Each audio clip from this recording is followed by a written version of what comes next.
एक और बुरी खबर, हुकूमत ने बिजलियां गिरा दी। पेंशनर्स, बेवाओं और छोटे सरमायाकारों को धचका। कौमी बचत से मुतल्लिक अहम फैसला सामने आ गया।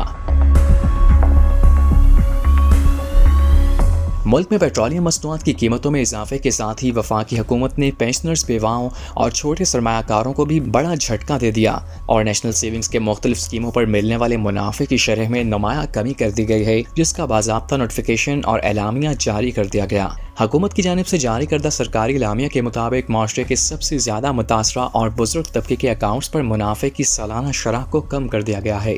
बहबूद सेविंग अकाउंट्स पर अब सालाना मुनाफे की शरह कम होकर 12.96% रह गई है। पेंशनर्स बेनिफिट अकाउंट पर भी सालाना मुनाफा की नई शरह 12.96% मुकर्रर की गई है। शौदा फैमिली वेलफेयर अकाउंट पर भी सालाना मुनाफा अब 12.96% मिलेगा। बताया गया है कि रेगुलर इनकम सर्टिफिकेट के तहत 1 लाख पर अब सिर्फ 960 रुपये माहाना मिलेंगे, क्योंकि हुकूमत ने रेगुलर इनकम सर्टिफिकेट पर भी माहाना मुनाफे की शरह को कम कर दिया है।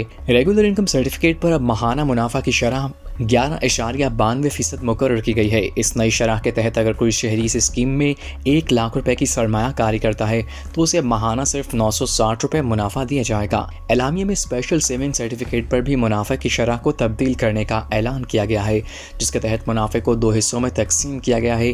सर्टिफिकेट के पहले 6 माह के लिए मुनाफे की शरह 11.2% होगी। सरमायाकारी के आखिरी 6 माह के लिए मुनाफे की शरह 12.6% मुकर्रर की गई है। माशी माहिरीन कहते हैं कि हालात के पेश नज़र हुकूमत की जानिब से कौमी बचत की स्कीमों पर मुनाफा कम किया गया है। तहम महंगाई के इस दौर में इस फैसले से पेंशनर्स, बेवाएं और अपने फिक्स्ड फंड्स पर गुजर बसर करने वाले मुतवसत तबके के शहरियों की माहाना आमदनी शदीद मुतासर होगी।